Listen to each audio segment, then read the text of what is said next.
नमस्ते students, last lecture में हमने वेव ऑप्टिक्स खत्म कर लिया था। आज उसकी हम एक्सरसाइज खत्म करने जा रहे हैं। ठीक है, एक्सरसाइज में बहुत सारे क्वेश्चंस जो है वो रिजॉल्विंग पावर पे डिपेंडेंट है, वो हम नहीं करेंगे। उसके अलावा सारे क्वेश्चंस हम करेंगे। ठीक है, चलो फर्स्ट क्वेश्चन उसका क्या दिया। Monochromatic light of wavelength 589 nm is incident from air on a water surface. बराबर है।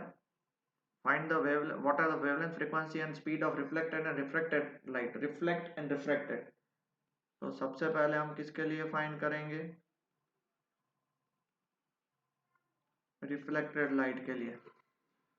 ओके, आपको पता है speed of light in air कितना होगा? आपको क्या फाइंड करना है? तो बेटा ध्यान से देने, speed of refracted and refracted light. Reflect तो वहां पे ही वापिस हो जाएगी, तो therefore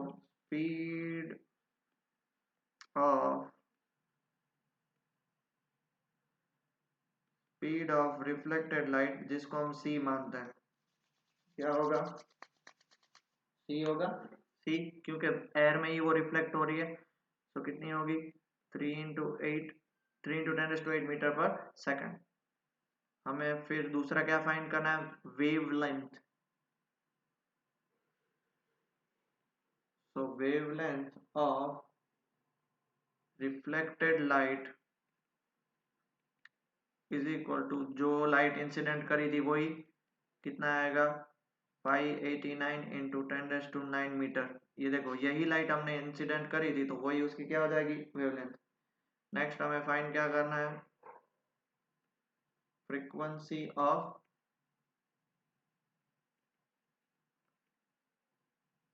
reflected light. Frequency of reflected light मतलब क्या होता है? F is equal to C by lambda. 3 × 10⁸ upon 589 into 10⁻⁻⁹। इसको सॉल्व करोगे तो आंसर आएगा 5.09 इंटू 10⁻14 हर्ट्ज। ये हमें मिला रिफ्लेक्टेड के लिए। ओके, अब हम बात करेंगे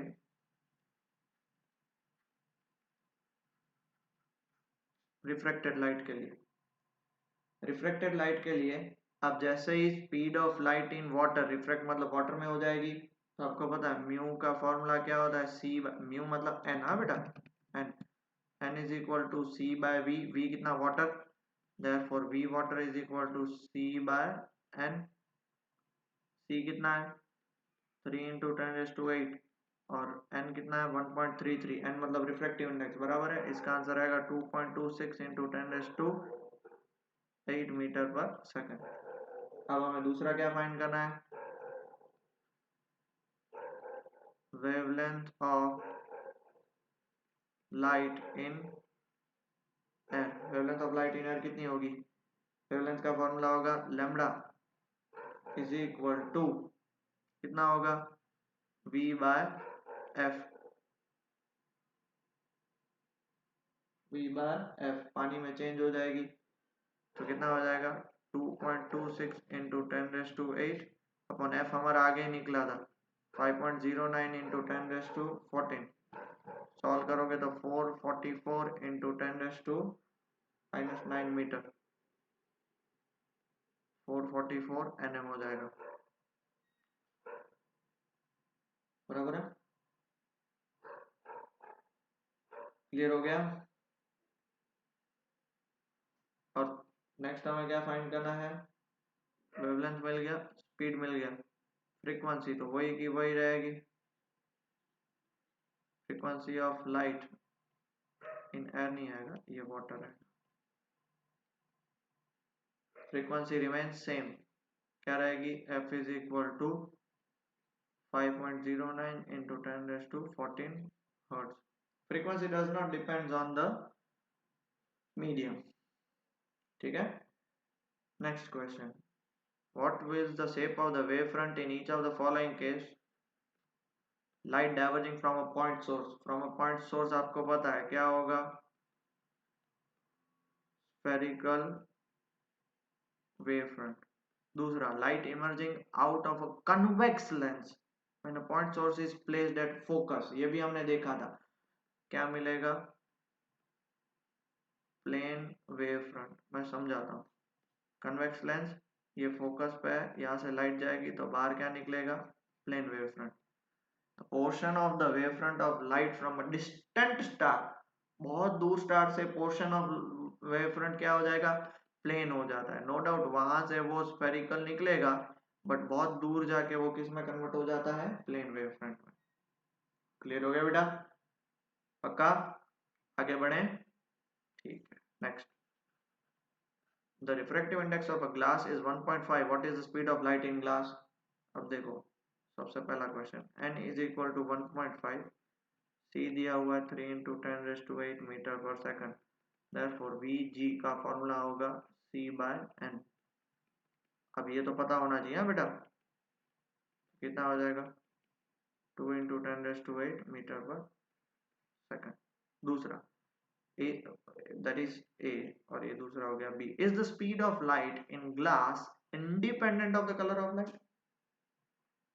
Speed of light in glass is independent of the color of light. If not, which is the two colors, red or violet, travels faster in a glass prism? So no, speed of light is dependent on the medium of different colors.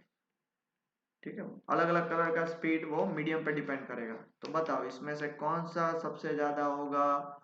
तो आपको पता है refractive index of violet is greater than refractive index of red, but speed का formula क्या होता है, v is equal to C by n. तो therefore speed of refractive index किसका ज्यादा, वायलेट का, तो वायलेट की स्पीड कम हो जाएगी, तो speed of red is greater than speed of violet in glass prism। हाँ ये जरूरी है, किसके अंदर, ग्लास प्रिज्म। डन, आगे बढ़े। Next question, in a Young's double slit experiment the slits are separated, slits मतलब ये हो जाएगा small D 0.28 mm and the screen is placed, ये हो जाएगा d 1.4 मीटर। इसको हम मीटर में कन्वर्ट करेंगे तो 0.28 into 10⁻³ metre. The distance between the central bright fringe and the fourth bright fringe is measured to be 1.4। ये फोर्थ ब्राइट फ्रिंज मतलब x4 है हमारे पास 1.2 सेंटीमीटर, तो 1.2 इंटू 10⁻² मीटर। आपको x4 का फॉर्मूला पता है, ब्राइट फ्रिंज है, कौन सी फ्रिंज है, ब्राइट। ब्राइट फ्रिंज का फॉर्मूला क्या होता है, x is equal to N D lambda by small D. x4 is equal to क्या हो जाएगा, 4 D lambda by small D. ये हो गया आपका 1.2 इंटू 10⁻², 4 कैपिटल डी है 1.4, लैम्बडा में नहीं पता है, स्मॉल डी है 0.28 इंटू 10⁻³ देखो आप बोलोगे सर इतना कैलकुलेशन, तो मैं समझाता हूँ, ये कैलकुलेशन कुछ भी नहीं है। ये 4 है, 1.4 को 14 इंटू 10⁻⁻1 इंटू लैम्बडा लिख सकता हूँ। इस 28 इंटू 10⁻⁻5 2 पॉइंट यहाँ पे दे दो, ये कट हो गया 2, ये कट हो गया 2, ये कट हो गया 0.6, 0.6 इंटू 10⁻², बराबर ये नीचे आएगा तो +1 हो जाएगा 10⁻⁴। तो लैम्बडा 10⁻⁴, इधर जाएगा तो lambda is equal to 0.6 into 10⁻�6 metre, बराबर। इसको आप लिखना चाहो तो इसको आप 6000 एंगस्ट्रॉम्स भी लिख सकते हो। डन, आगे बढ़े, ठीक है। नेक्स्ट क्वेश्चन, फिफ्थ क्वेश्चन, क्या बोला है ना, Young's double slit experiment using monochromatic light of wavelength lambda, बराबर है, point on the screen where the path difference is lambda is k units. What is the intensity of light at a point where path difference is lambda by 3? मान लो path difference lambda by 3 हो गया, तो सबसे पहले एक बात समझो, आपको पता है कि भाई इंटेंसिटी का फॉर्मूला क्या होता है। इंटेंसिटी का फॉर्मूला होता है I is equal to 4I0 cos square 5/2, बराबर है। ठीक है, ये बात क्लियर हो गई। But for path difference,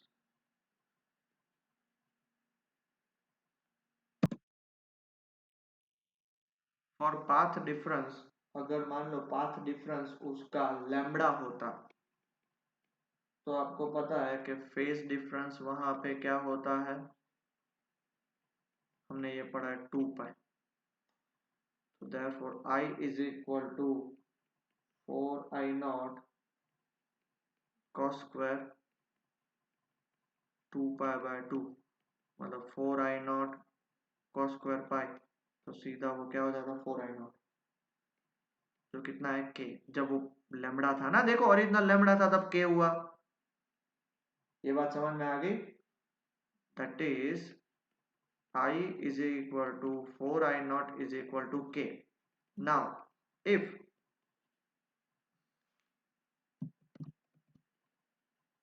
now path difference is equal to λ/3, तब वहां पे फेज डिफरेंस कितना होगा, पाथ डिफरेंस लेमड़ा था, तब वहां पे 2 पाई आया, तो λ/3 है तो कितना आ जाएगा। अब सिंपल लॉजिक लगा सकते हो, लेमड़ा के लिए 2 पाई, तो λ/3 के लिए इसके लिए क्या करने का, 2 पाई/3 हो गया, 2 पाई/3। इतना क्लियर। तो देयरफॉर आई कितना हो जाएगा हमारा, I is equal to, phase difference मतलब पता है ना 5 होता है, हाँ, I is equal to 4I0 cos square 5 की जगह पे 2 पाई/3/2 का होल स्क्वायर, 2 कैंसल, 4I0 पाई/3 cos स्क्वायर, यहाँ पे नहीं है, cos स्क्वायर पाई/3। व्हाट इज cos स्क्वायर पाई/3, cos पाई/3 होता है आपका हाफ, हाफ नहीं, हाँ हाफ, हाफ का स्क्वायर 1/4, 1/4 मतलब वो कितना हो जाएगा I0। और यहाँ से चेक करो, यहाँ से देयरफॉर I की वैल्यू क्या हो जाएगी, 4I0 वॉज k, तो I0 की वैल्यू हो जाएगी k/4, तो आंसर क्या आएगा k/4। Easy. What is the intensity of light at a point where the four, हो जाएगी I0, I0 मतलब k/4, जब k यूनिट्स थी तो 4 टाइम्स रिड्यूस हो जाएगी। ओके, क्लियर हो गया बेटा, बहुत ही अच्छा क्वेश्चन था ये कॉन्सेप्ट तो पता है ना, हमने सब आगे पढ़ा है, ये फॉर्मूला भी आपको मैंने बताया था।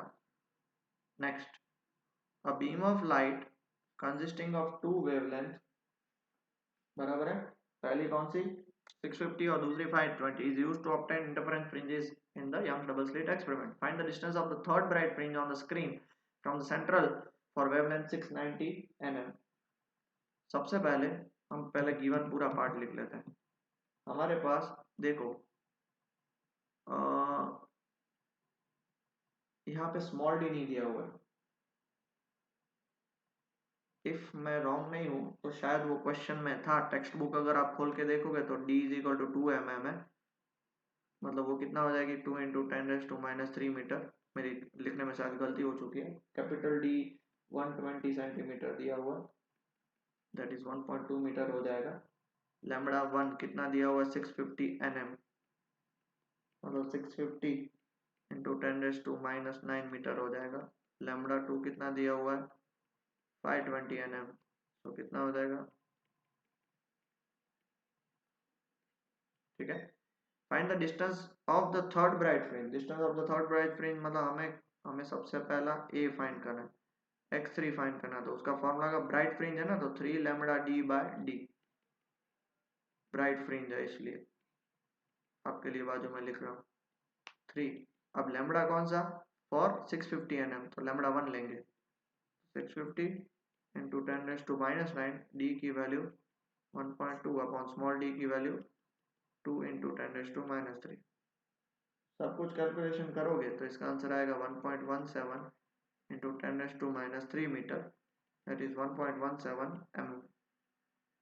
खत्म। दूसरा क्या पूछा, what is the least distance from the central maximum the bright fringe due to both the wavelengths coincide. Question समझ में आया? 650 के कारण ब्राइट फ्रिंज और 520 के कारण ब्राइट फ्रिंज कोइंसाइड होगी, कौन सी होगी वो नहीं पता, बट कोइंसाइड होनी चाहिए, ठीक है। तो उसका हम सेकंड पार्ट ले लेते हैं। मान लेते हैं suppose at any distance x from the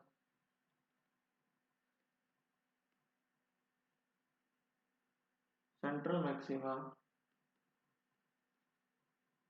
we है, क्या बोला है कि दोनों ब्राइट फ्रिंज क्या होनी चाहिए, ओवरलैप होनी चाहिए, मतलब ये फर्स्ट के कारण n1 बीटा 1, ये सेकंड के कारण n2 बीटा 2। तो देयरफॉर n1 बीटा 1 का फॉर्मूला क्या होगा, d lambda 1 by d, beta 2 का फॉर्मूला क्या होगा, d लैम्बडा 2 बाय d। ये दोनों तो कट हो गए। आप बोलो सर ये क्या होता है, अरे भाई देखो मान लेते हैं कि ये डबल स्लिट है, ये स्क्रीन है, इसके कारण यहाँ पे ब्राइट फ्रिंज मिल रहा है, ये लैम्बडा 1 है, बराबर है, ये डबल कारण यहाँ पे मिल रहा है, ये लैम्बडा 2 के कारण कब ओवरलैप होंगे, तो शायद इसके लिए मान लो ये थर्ड हो तो इसके लिए फोर्थ हो, या इसके लिए फोर्थ हो तो इसके लिए थर्ड हो, कुछ भी हो सकता है, हमें नहीं पता है, बराबर ना। तो एक्स का फॉर्मूला क्या होता है, ब्राइट फ्रिंज की बात चल रही है तो bright fringe is equal to x is equal to n lambda d by d, और ये तो आपको पता है बीटा होता है, इसलिए एन बीटा, तो यहां से वो फॉर्मूला आया। आप लोगों को कंफ्यूज नहीं होना बेटा, सब कुछ फॉर्मूला हमने पढ़ लिया है, वो यहीं से आया है और कहीं से नहीं आया, बराबर है। अब क्लियर हो गया, तो देखो सब कुछ कट हो जाएगा, देयरफॉर मैं क्या लिख सकता हूँ, n1 lambda 1 is equal to n2 lambda 2, हो गया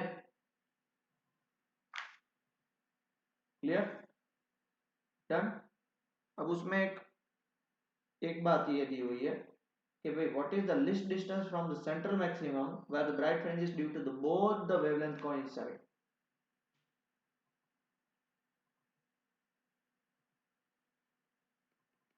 तो ब्राइट फ्रिंज, ये स्टेटमेंट याद रखना, will coincide at the least distance x if n2 is equal to n1 plus 1।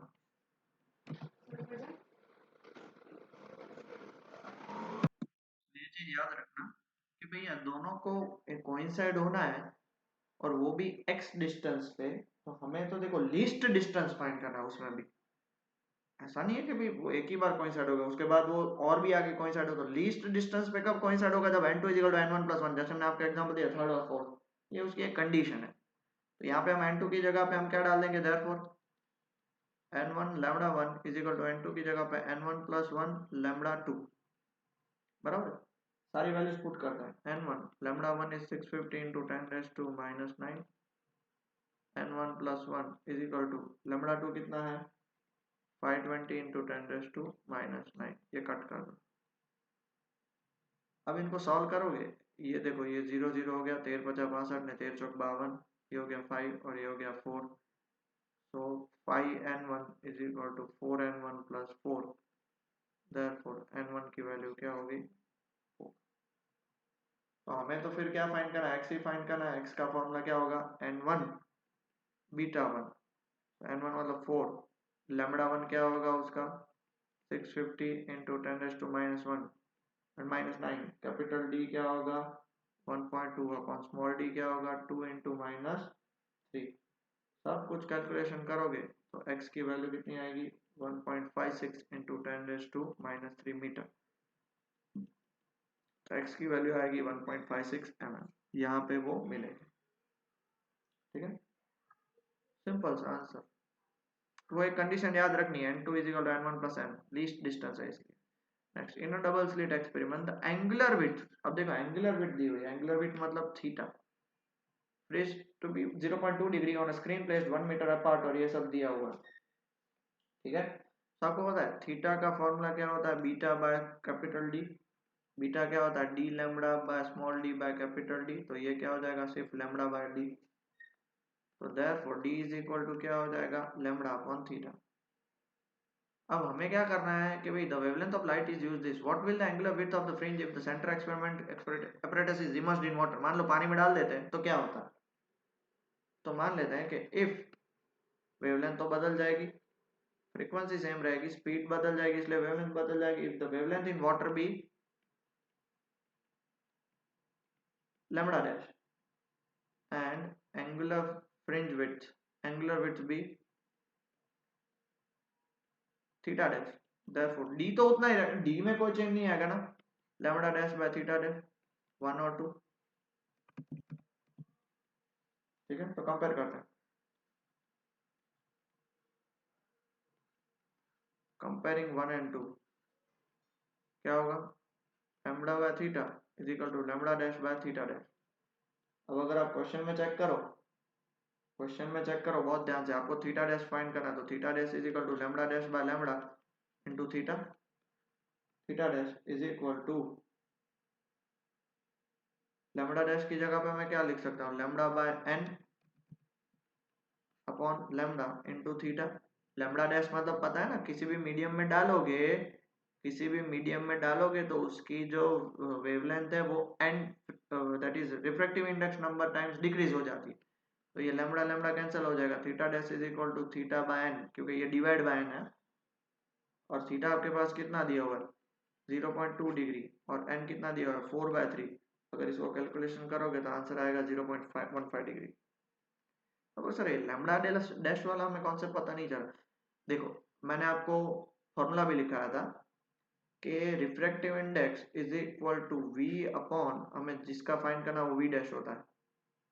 अब v इज इक्वल टू, आपको v is equal to that is speed है, speed is equal to that is lambda is equal to c by f is equal to c by lambda, c is equal to f lambda. हाँ frequency, तो ये क्या हो जाएगा f lambda और f lambda dash, क्योंकि frequency तो same रहेगी, एफ एफ कैंसिल हो जाएगा, तो lambda dash is equal to क्या हो जाएगा लैम्बडा बाय n, यहाँ से वो आया, समझ में आया। v मतलब क्या, देखो एक यही सारी चीजें आपको समझनी पड़ेगी। कितना 22 मिनट्स हुआ, चलो आगे बढ़े। Next question 9, light of wavelength 5000 angstrom falls on a plane reflecting surface. What are the wavelength and frequency of a reflected light? For what angle of incidence is the refracted ray normal to the incident ray? Okay. पहले तो क्या find करना है, wavelength and frequency find कर लेते हैं। तो speed of reflected light, अब सिंस वो एयर में ही रिफ्लेक्ट हो रहा है, तो speed of reflected light c कितनी हो जाएगी 3 × 10⁸ मीटर पर सेकंड। और रही बात वेवलेंथ ऑफ रिफ्लेक्टेड लाइट की, तो वेवलेंथ ऑफ रिफ्लेक्टेड लाइट जो वही जो इंसिडेंट लाइट है वही वो वेवलेंथ हो जाएगी कितनी 5000 एंगस्ट्रॉम, दैट इज 5 × 10⁻⁷ मीटर हो गया। बट आपको पता है कि फ्रीक्वेंसी का फॉर्मूला क्या होता है c बाय लैम्बडा, तो फ्रीक्वेंसी c कितनी है 3 × 10⁸ और लैम्बडा कितना है 5 × 10⁻⁷। आंसर इसका कितना आएगा 6 × 10⁻14। अब देखो फ्रीक्वेंसी भी चाहिए ना हमें, तो बाय लॉज ऑफ रिफ्लेक्शन तो सबके लिए अप्लाई होंगे, angle I is equal to angle R। और what angle of incidence is the refracted ray normal to the incident ray, refracted ray जो है वो normal to the incident ray, that is angle I और angle R मिलके कितना बना रहा है 90 डिग्री। तो R की जगह पे मैं क्या लिख सकता हूँ 90 माइनस एंगल I, तो देयरफॉर एंगल I को सॉल्व करोगे तो आंसर कितना आएगा 45 डिग्री। इजी बेटा, कुछ दिक्कत, आगे बढ़े। Next, estimate the distance for which ray optics is good approximation for an aperture of 4 mm and wavelength 400 nm। देखो aperture मतलब आपका a इज इक्वल टू कितना दिया हुआ है 4 × 10⁻³ मीटर, और लैम्बडा है आपका 400 nm। ठीक है, मतलब 400 इंटू 10⁻⁹ मीटर। तो हमें यहाँ पे आपको पता हो तो फ्रेंजल डिस्टेंस फाइंड करना पड़ेगा। फ्रेंजल डिस्टेंस क्या होता है? ए स्क्वायर बाय लैम्बडा, मैंने आपको बताया था। दो टाइप के, फ्राउनहोफर और फ्रेंजल डिफ्रैक्शन। तो यहाँ पे फ्रेंजल डिफ्रैक्शन हम लगाएंगे। तो फ्रेंजल डिफ्रैक्शन के लिए क्या होगा? 4 इंटू 10⁻³ का स्क्वायर, और लैम्बडा कितना होगा? 400 इंटू 10⁻⁹। तो इसको सॉल्व करोगे तो 40 मीटर। तो इसका मतलब कि the ray optics is valid up to a distance of 40 meter from the aperture। Aperture से 40 मीटर तक आप ये कॉन्सेप्ट ये लगा सकते हो, रे ऑप्टिक्स होल्ड्स ट्रू। बराबर है। जब भी गुड अप्रोक्सीमेशन की बात आए डिस्टेंस, तो वो फ्रेंजल डिस्टेंस होता है, तब तक वो आप लगा सकते हो। ठीक है। अब इसके बाद गुजरात बोर्ड वालों को कट है, बट सीबीएसई वालों को कट नहीं है। तो 3-4 क्वेश्चन मुझे अच्छे लगते हैं, वो मैं करवा रहा हूँ। उसमें सबसे पहला है 11 जो क्वेश्चन है, गुजरात बोर्ड वालों को ये एमसीक्यू में आ सकता है, तो देख लीजिएगा। क्या बोला है? The 6563 angstrom H alpha line, hydrogen alpha line emitted by hydrogen in a star is found to be shifted by 15 angstrom shift हो रही है। तो स्पीड हमें फाइंड करनी है। तो लैम्बडा ओरिजिनल कितना है? 6563 एंगस्ट्रॉम है। कितनी शिफ्ट हो रही है? डेल लैम्बडा 15 एंगस्ट्रॉम शिफ्ट हो रही है। बराबर। तो हमें क्या फाइंड करनी है? Speed of light. तो एक बात समझो, डेल लैम्बडा का फॉर्मूला क्या होगा? -v/c lambda. डेल लैम्बडा कितना है? 15 एंगस्ट्रॉम, मतलब 10⁻⁻10। माइनस v हमें नहीं पता है। Speed of light 3 into 10⁸ lambda कितना है? 6563 एंगस्ट्रॉम, मतलब 10⁻⁻10। इसको और इसको कैंसिल कर लो। अब इसको ऊपर लेके जाओ। -v is equal to 15 into 3 into 10⁸ upon 6563। इन सबको कैलकुलेशन करोगे तो आंसर आपका आएगा 6.86 into 10⁵ metre per second. Therefore v is equal to 6.86 into 10⁵ metre per second. अब देखो नेगेटिव साइन क्या इंडिकेट कर रही है? तो negative sign indicates that star is going away from, star is receding. अगर वो आंसर पॉजिटिव आता तो स्टार हमारी तरफ आता, बट यहाँ पे नेगेटिव आ रहा है, तो star is receding away from the earth, वो अर्थ से दूर जा रहा है। क्लियर हुआ?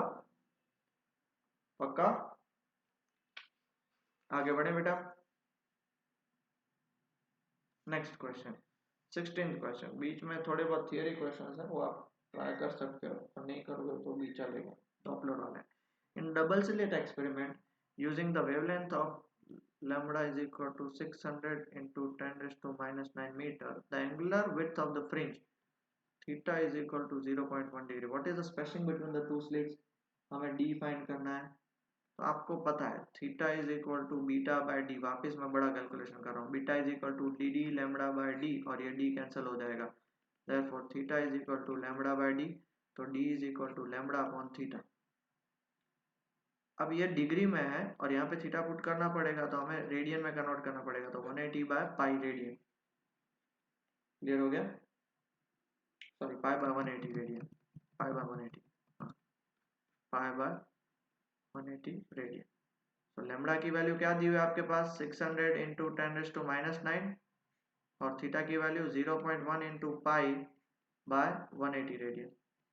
तो 600 इंटू 10⁻⁹ अपॉन 0.1 22, 180 ऊपर चला जाएगा, 7 भी ऊपर चला जाएगा, 7 इंटू 180। सब कुछ कैलकुलेशन करोगे, बराबर है, -9 है, -9 सब कुछ कैलकुलेशन करोगे तो इसका आंसर आएगा 3.44 इंटू 10⁻⁴ मीटर। ये कैलकुलेशन बड़ा है ना, इसलिए आपको cut, but since Gujarat board वाला को तो आपको क्या बोलते हैं, वो मिलेगा आपको कैल्सी। ठीक है। नेक्स्ट क्वेश्चन ये रहा, देख लिया इतना। नेक्स्ट 17 थियरी बेस्ड क्वेश्चन है। इन देखो, आंसर द फॉलोइंग। मेरी आपसे रिक्वेस्ट है कि आप सब लोग टेक्स्ट बुक खोल के बैठिए, तो फिर मैं सीधा आंसर की तरफ जा सकता हूँ। सबसे पहला क्वेश्चन था, अगर आप देखोगे तो in a single slit diffraction experiment the width of the slit is made double. How does this effect the size and intensity of central. तो देखो, in a single slit experiment if the width of the slit is made double and the size of the central diffraction band reduces to half. जो width है ना, width is equal to lambda d by d है, बराबर है। तो इसकी slit आप double कर दोगे तो थीटा क्या हो जाएगा, थीटा बाय 2 हो जाएगा। एंड इंक्रीज और इंटेंसिटी क्या हो जाएगी, 4 टाइम्स बढ़ जाएगी। इंटेंसिटी 4 टाइम्स, क्योंकि आपने ये डबल किया ना उसके लिए, इंटेंसिटी 4 टाइम्स हो जाएगी। दूसरा क्वेश्चन है, in what way is diffraction from each slit related to the interference pattern in the double slit. So the interference pattern in a double slit experiment is modulated by diffraction from each slit. अब देखो, interference pattern क्या होती है, वो interference pattern में 2 slits होती हैं, बराबर है, डबल स्लिट, उसमें से एक स्लिट में से डायरेक्शन ही निकलता है, बट वो क्या होता है कि भाई वो फिर मर्ज हो जाते हैं, इसलिए वो इंटरफेरेंस में कन्वर्ट हो जाता है। Pattern is the result of the interference of the diffracted wave from each of other slit. दो डायफ्रेक्टेड जो वेव्स होती है ना, उसका ही इंटरफेरेंस, दैट इज सुपरपोजिशन है, वो इंटरफेरेंस है।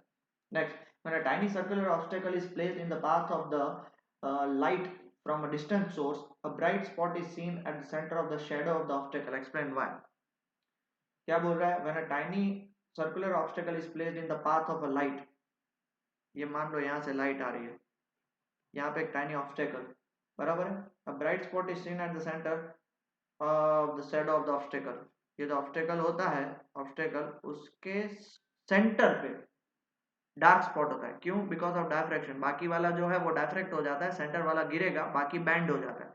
When a tiny circular obstacle is placed in the path of light, bright spot is seen eight the centre of the shadow of the obstacle, बराबर है। इसका जो शैडो होता है obstacle का, यहाँ से देखो, यहाँ से शैडो होगा तो इसके बिल्कुल सेंटर में एक ब्राइट स्पॉट होगा, क्यों, this is because light waves are diffracted from the edge of the circular obstacle which interferes constructively at the centre. अब देखो, यहाँ पे मान लो ये ऑब्स्टेकल है, तो यहाँ से लाइट और यहाँ से लाइट वो सेंटर पे क्या होगी, सेंटर पे बनेगी, बाकी यहाँ पे पूरा क्या हो जाएगा, शेडो, बट सिर्फ सेंटर पे बनेगी। And this constructive interference produces a bright spot, सिर्फ एक छोटा सा स्पॉट बनेगा। Next, two students are separated by a 7-meter partition wall in a room 10 meter high. If both light and sound waves can bend around obstacle, how is it that the students are unable to see each other even though they can converse easily? देखो, 10 metre का room है, उसमें 7 metre दूर दो students खड़े हैं, आपको पता है दोनों आवाज करेंगे तो सुनाई देगा, बट वो दोनों एक दूसरे को नहीं सुनाई देंगे, सेपरेशन है।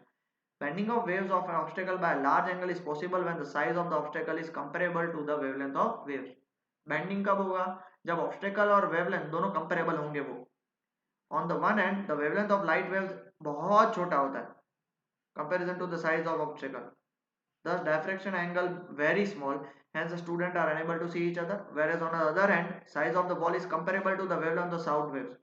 Sound waves की wavelength काफी बड़ी होती है, लाइट वेव्स की वेवलेंथ काफी छोटी होती है। तो ये सिंपल तरीका है, जितनी वेवलेंथ छोटी तो वहां पे ऑब्स्टेकल का साइज बड़ा, और वेवलेंथ छोटी तो क्या होता है, उसमें ही पूरा कंज्यूम हो जाएगी। वेरस ऑब्स्टेकल का साइज बड़ा और वेवलेंथ भी बड़ा, तो वहां पे क्या होगा, वो बैंड हो सकता है। और last, ray optics is based on the assumption that light travels in a straight line. Diffraction effects disproves this assumption, yet this geometrical optics assumption is so commonly used in understanding the what to say, location and several other properties of images in optical instrument. What is the justification? The justification is that the ordinary optical instruments, the size of the aperture involved is much larger than the wavelength of the light used. No doubt हमें ray optics बहुत limited जगह पे use होता है, diffraction वो नहीं बता सकता है, तो वो सारी चीजों में फिर भी हम उसको वो यूज करते हैं। उसका जस्टिफिकेशन क्या है, जस्टिफिकेशन ये है कि ऑर्डिनरी ऑप्टिकल इंस्ट्रूमेंट्स होते हैं, उनका अपर्चर का साइज काफी बड़ा होता है in respect to wavelength of light, इसलिए वो ऑटोमेटिकली गायब हो जाता है, हम उस पर इतना ज्यादा ध्यान नहीं देते। ठीक है, next question, a parallel beam of light of 500 nm falls on a narrow slit, and as a result diffraction pattern is observed on a screen d is equal to 1 meter away. It is observed that the first minimum is at a distance of 2.5, first minimum। अब देखो, ये diffraction है, हाँ बेटा, diffraction है। First minimum is 2.5 mm दूर, मतलब 2.5 into 10⁻³ metre. Okay, lambda दिया हुआ है 500 nm, मतलब 10⁻⁹ मीटर। अब हमें स्मॉल डी फाइंड करना है। बेटा एक बात याद रखना, फॉर ब्राइट और डार्क ही नहीं है, या फॉर मिनिमम है। फॉर मिनिमम एक्शन का फॉर्मूला होता है n लैम्बडा d/d, याद आया? पक्का? तो therefore for first x1 is equal to 1 lambda d/d, and hence d is equal to क्या होगा, लैम्बडा d/x1। लैम्बडा कितना है 500 इंटू 10⁻⁹, कैपिटल D कितना है 1 मीटर, और x1 कितना है 2.5 इंटू 10⁻⁻3। तो इसको कैलकुलेशन करोगे तो इसका आंसर आएगा 2 into 10⁻⁴ metre, that is 2 mm, 0.2 mm, 0.2 mm। MCQ में आ सकता है। वापिस मैं बता रहा हूँ, ये मिनिमम है, वो भी डायफ्रैक्शन है। वो अब तक हमने जो आगे क्वेश्चन किए थे उसमें ब्राइट फ्रिंज था, मतलब वो इंटरफेरेंस था, दोनों चीज अलग है। ओके, और लास्ट क्वेश्चन, ये भी थियरी है, सैंपल पेपर में मैंने देखा था इसलिए मैं बता देता हूँ सीबीएसई वालों को। When a low flying aircraft passes overhead, बहुत ही छोटा, we sometimes notice a slight stacking of the picture on our TV screen, suggest a possible explanation. देखो, weak radar signal sent by a low flying aircraft can interfere with the TV signal received by the antenna। आपको पता है जो अपना aircraft है वो radar signal भेजता है, इसलिए तो वो सबके वो रडार में आता है और ऊपर से उधर चेक करते रहते हैं कि भाई वो फ्लाइट कहाँ पे पहुंची। अब सिंस वो काफी लो होता है वहां पे, तो टीवी एंटेना के भी सिग्नल आते हैं, तो दोनों क्या हो जाते हैं, मर्ज होते हैं, इंटरफियर करते हैं। As a result the TV signal may be distorted, hence when a low flying aircraft passes overhead we sometimes notice a slight sagging of the picture on our TV screen। अभी ये काफी कम हो गया क्योंकि अभी तो सारी डिश टीवी और सैटेलाइट के थ्रू आ गए। पहले जो टीवी सिग्नल्स आते थे ना वो नॉर्मल होते थे, वो छोटी छोटी सैटेलाइट्स होती थी, वो अब नहीं है ऐसा। As you have learned in the text, the principle of linear superposition of waves displacement is basic to understand intensity of distribution in diffraction and interference pattern। What is the justification of this principle? क्यों principle of linear superposition he use करते हैं? तो देखो, the principle of linear superposition of wave displacement is essential to our understanding of intensity distribution and interference pattern। क्यों? Because superposition follows from the linear character of differential equation that governs wave motion। और हम ये superposition कर रहे हैं वो waves का कर रहे हैं, और हमने 11th में वेव्स में पढ़ा था, वो डिफरेंशियल इक्वेशन सॉल्व करने के बाद आया था। मान लेते if y1 and y2 are the solution of second order wave equation, then any linear combination of y1 and y2 will also be the solution of wave equation. क्योंकि y1 और y2 दोनों सेम टाइप के differential equation से आते हैं, इसलिए उनका solution भी क्या होगा, सेम हो सकता है।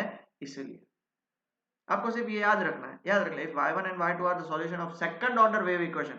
ये इसके लिए ये मैथ्स वालों को इजीली पता चल जाएगा, differential equation, second order differential equation, उसको फिर डिफरेंशिएट इंटीग्रेट कर करके हमको ये y1 मिलता है। तो कोई भी y1 और y2 का एडिशन करोगे तो आंसर क्या आएगा, सेम आएगा। क्लियर? तो दैट्स इट बेटा, यहाँ पे हमारा चैप्टर खत्म होता है। इसके बाद हम 11 चैप्टर स्टार्ट करेंगे, बराबर है। फटाफट से 11 12 13 14 4 चैप्टर बाकी हैं, जल्दी से कंप्लीट कर लें तो हमारा ये चैप्टर और सिलेबस कंप्लीट हो जाए। Till then study well and take care बेटा।